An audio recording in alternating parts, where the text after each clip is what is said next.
না কোনো জায়গা থেকে এটা ফাঁস হচ্ছে। এটা আমরা খুব উদ্বেগের সাথে লক্ষ্য করছি যে সম্ভবত এই ট্রাইব্যুনালের সাথে সম্পৃক্ত কোনো একটা মহল এটার সাথে জড়িত বা প্রসিকিউশনের মধ্যে অফিসার হতে পারে।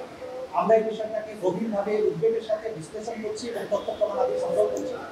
যদি আমরা প্রমাণ পাই প্রসিকিউশনের অফিসার কেউ, প্রসিকিউশন টিমের সদস্য কেউ অথবা ট্রাইব্যুনালের কোনো কর্মকর্তা কর্মচারী যারা এই ধরনের তথ্য ফাঁসের সাথে জড়িত হবে তাদেরকে আইনের আওতায় আনা হবে এবং দৃষ্টান্তমূলক শাস্তি মুক্তি করা হবে। আমরা এটা খুব সিরিয়াসলি নিয়েছি এবং উদ্বেগের সাথে এটা নিয়েছি। আমরা এটাকে নিশ্চিত করার জন্য প্রয়োজনীয় তদন্ত কাজ চালাচ্ছি। আমরা যাকে পাবো এটার জন্য দায়িত্ব আপনি তদন্ত ব্যবস্থা করব।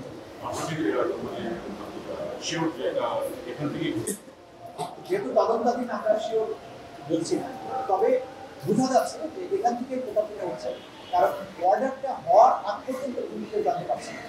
অর্ডারটা যখন কোর্টে হচ্ছে তাৎক্ষণিকভাবে জানানো হচ্ছে, তার মানে বোঝা যাচ্ছে জানানোর কাজটা অর্ডার হওয়ার সাথে সাথে এখান থেকে কোনো না কোনো জায়গা থেকে যাচ্ছে, ন্যাচারালি এই বিল্ডিং এর মধ্যে থেকে যাচ্ছে বলে আমার কিছু মনে হচ্ছে। তবে এটা অন্য কোনো লোক হতে পারে, তদন্তের পরই পাওয়া যাবে।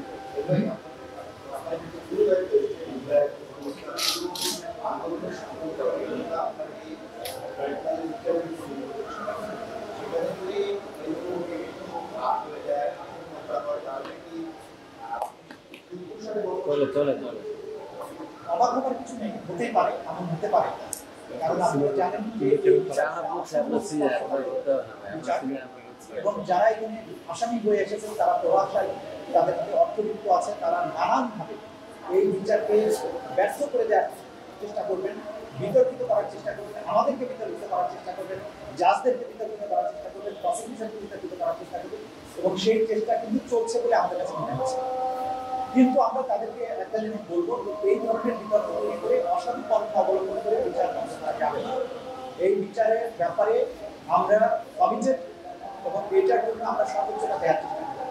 সুতরাং আমরা সচেতন আছি, আমরা বুঝতে পারছি যে এটা নিয়ে নানান ষড়যন্ত্র চলছে, কিন্তু ইনশাআল্লাহ আমাদের এখানকার কমিটমেন্ট, আমাদের দায়িত্ববোধ, আমাদের জাতির প্রতি আমাদের অঙ্গীকার, এগুলোর মাধ্যমে আমরা তাদের সকল ষড়যন্ত্রকে ব্যর্থ করে দেব এবং এই বিপ্লবের অর্জন, এই শহীদের রক্তের মাধ্যমে যে অর্জিত বিপ্লব, তার যে অর্জন, সেটাকে আমরা ব্যর্থ হতে দেব। বিচার পুরো দমে এটার কাজ চলছে যতক্ষণ পর্যন্ত তদন্ত রিপোর্টটা দাখিল না হয়। প্রসিকিউশন অফিসের আসলে দৃশ্যমান কোনো কাজ কেউ দেখতে পায় না, কারণ আমরা আইনজীবী। তদন্ত সংস্থার কাছ থেকে রিপোর্টটা যখন আসে তখন আইনজীবীদের পরিশ্রমের কাজটা শুরু হয়। তো যতক্ষণ তদন্ত চলে তখন কিন্তু প্রসিকিউশন অফিসের দেখানোর মতো তেমন কোনো কাজ নেই। আমরা কোর্টে এসে কিছু ওয়ারেন্টির জন্য আবেদন করি, আপনাদের সঙ্গে কথা বলি, কিন্তু যখনই আমি তদন্ত রিপোর্টটা হাতে পাবো তখনই কিন্তু আমার মূল কাজটা শুরু হবে। ফরমাল চার্জ দাখিল হবে, চার্জ হিয়ারিং হবে, সাক্ষী আসবে, কোর্ট কমিটির নিয়মিত কার্যক্রমটা শুরু হবে। কিন্তু এইটা আমি করতে পারবো না যতক্ষণ তদন্ত সংস্থা আমাকে রিপোর্টটা না দেবে। তদন্ত সংস্থা একটা স্বাধীন সংগঠন, তারা স্বাধীনভাবে তদন্ত করে। সেই কারণে তদন্ত সংস্থার রিপোর্ট প্রাপ্তির জন্য আমাদের অপেক্ষা করতে হচ্ছে। পাওয়া মাত্র আপনারা দেখবেন প্রসিকিউশন কীভাবে তার দায়িত্ব পাবে। ইনশাল্লাহ সেটা ঈদের পর থেকে দৃশ্যমান হবে।